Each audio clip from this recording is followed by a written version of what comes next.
Surge, quick, Dakin and pay attention. What? She's gonna die? I frantically try to think of what to do. Maybe that was Majel yelling at Surge. Let's ask how to save her this time. Calm down. There is a way. The monster has managed to intertwine itself with Kid because of her strong sentiments of anger. Unless we separate Kid from her anger, we'll be unable to save her. How do we do that? Love. Love? Yes, it's the only way. I shall go and make preparations. In the meantime, protect Kid's body and show her love. Also, you must prevent her from using any magic. In her current state, the more she casts spells, the more she'll be lost to the beast. What? Kid can't use magic? She can now. How can this be happening? Surge, show her your love, Majel says, leaving me with those words as he sinks into a nearby shadow. All right, let's start taking off our belt. Wait, Majel! Majel!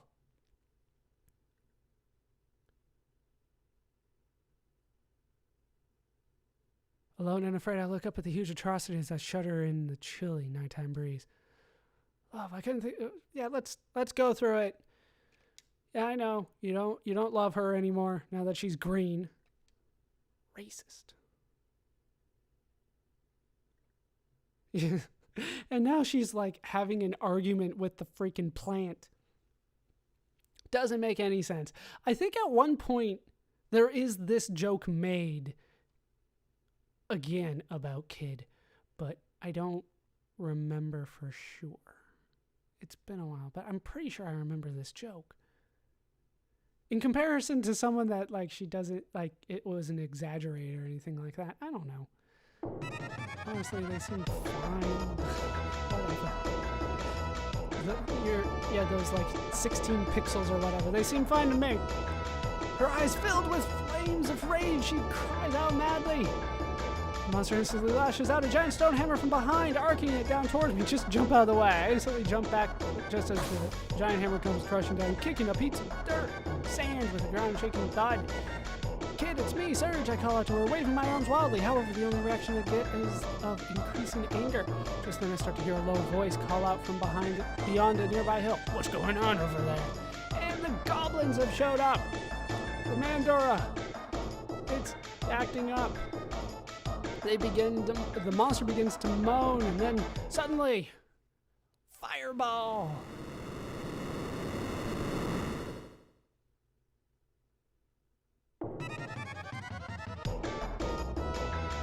Yeah, out of her mouth, too. And they are dead. Damn it, magic. Yeah, you should have done something to try to stop that. Okay, it's gazing at me. Shout I love you. Can't help but feel embarrassed, professing my love to a hulking monster who's ready to kill me. I nervously shout, I love you, up into the night sky, hoping she'll hear me. Suddenly the monster starts to draw closer and closer to me. Did I do it? She coming back to reality? No, it really doesn't look like it. Help! Yeah, that is not the point that I need to be concerned about. I thought that might be a way to shorten this scenario, but it is not. So, for the time being, we have to head off and encounter Poulon, the French guy, again. So yeah, 5 straight minutes of running. Granted, it's jungle running, so probably still not a full mile, probably about a kilometer and a half, which is like 2/3 of the mile, maybe. Somewhere around there. And then the goblins! So let's let them shoot this time.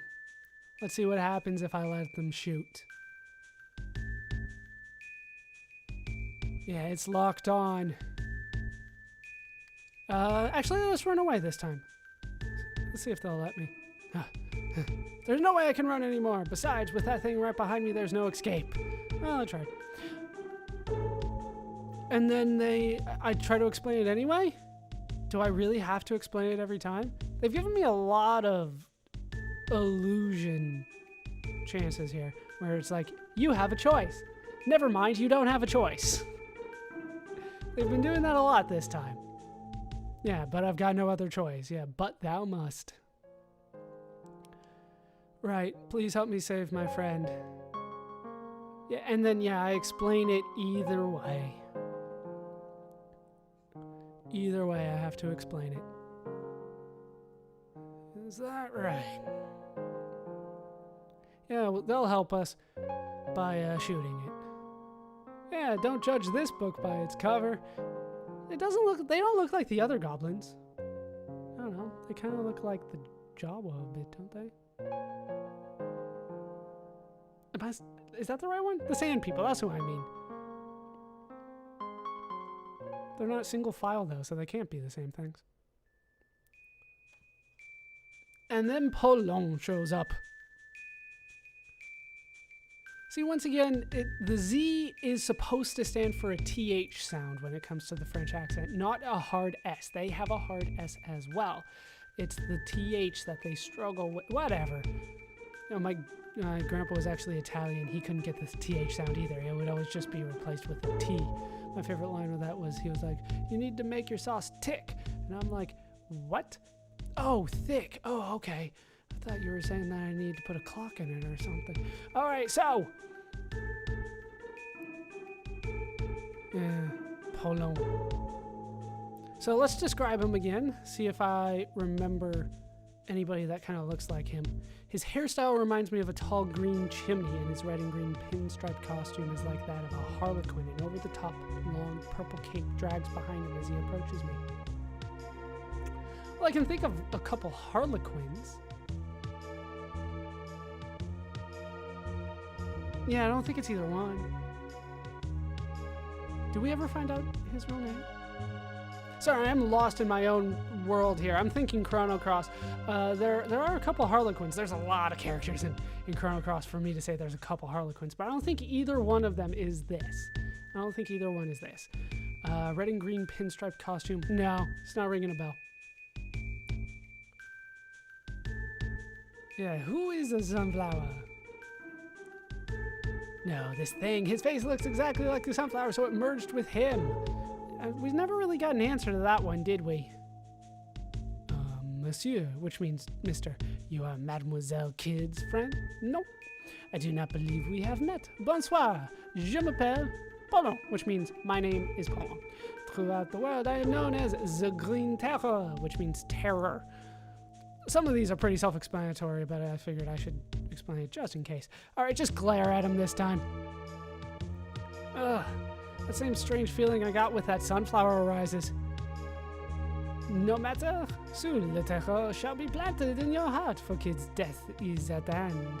As a gentleman, I shall grant you the privilege of seeing this happen before your very eyes. Isn't there anything else you can do? I think I said no, you can't last time.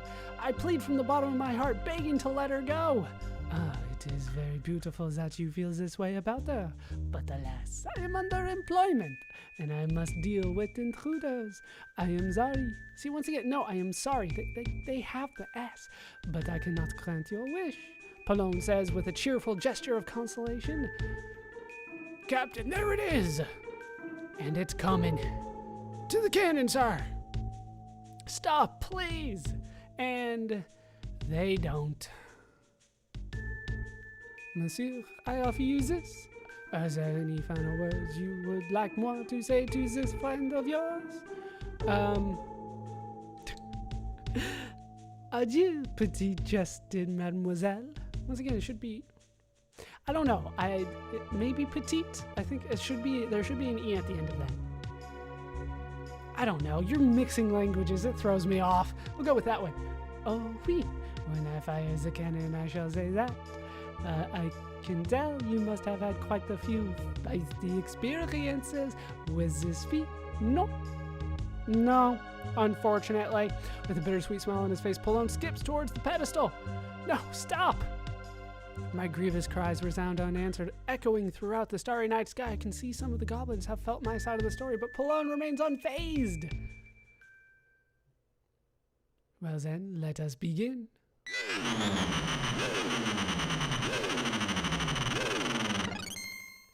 Adieu, petite Justin, mademoiselle. Adieu means goodbye, or, well, technically to God, but still, goodbye. The barrel of the magical cannon flashes as a tremendous fireball is let loose.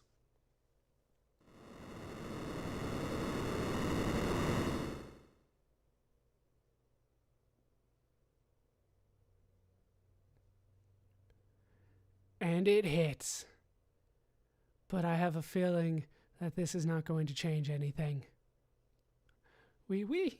Finally, we are rid of that horrible little mademoiselle. Oui means yes, in case I haven't said it.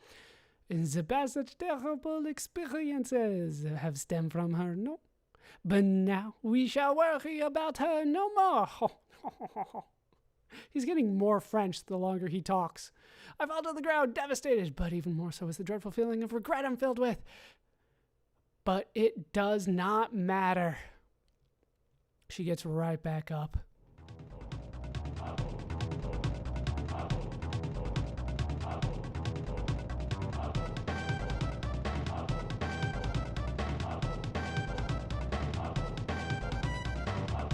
It's completely unharmed.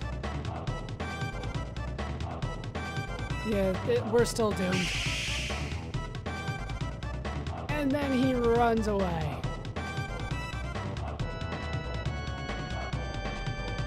I have a choice here. There's no way I'll ever tell you, because I made fun of him last time.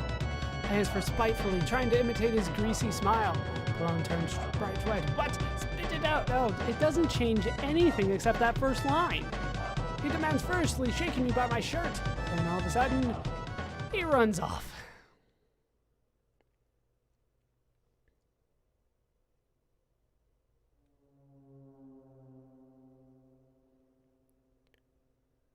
Kid voices echoes throughout the grassy plain. Ooh. Is she trying to get out? She's saying something in a slow, deep voice. Uh-oh. The dead who lurk in the dark.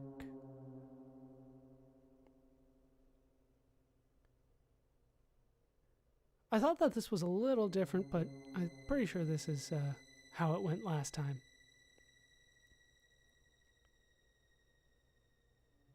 Right now, he runs off.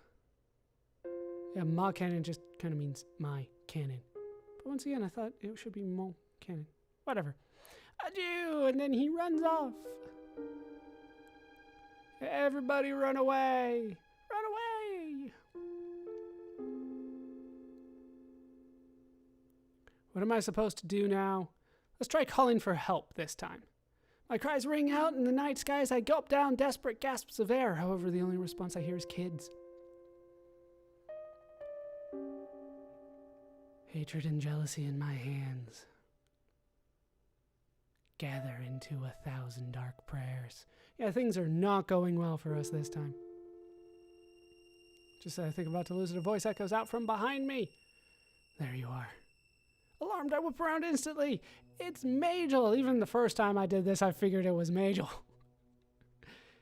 Figured it was time for him to make a comeback. So ultimately, it does not seemingly matter what choices I make. I end up here at the end no matter what, once we get started. You made me wait here all that time just so you could change into that thing. From behind his mask, Majel remains composed as ever, ignoring my question. Shifts his gaze over to the beast. This is a volatile situation. Volatile, you know. Clenching my fists, I try to forget all about this and keep in mind that kid's the one who's important here. I tried to do what she told me to do, but I couldn't kiss it. It's so ugly now.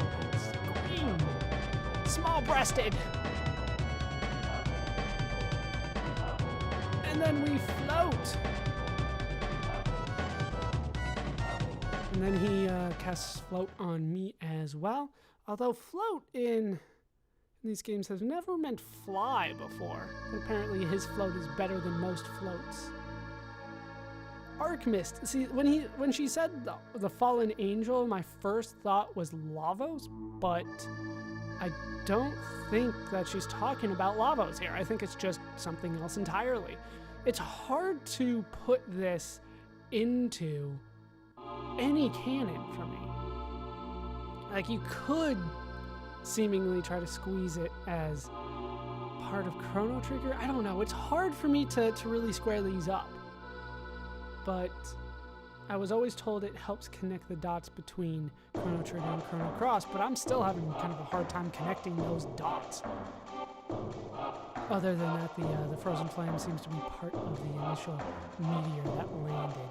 Outside of that, that's the only part that seems to like directly go back to Chrono Trigger.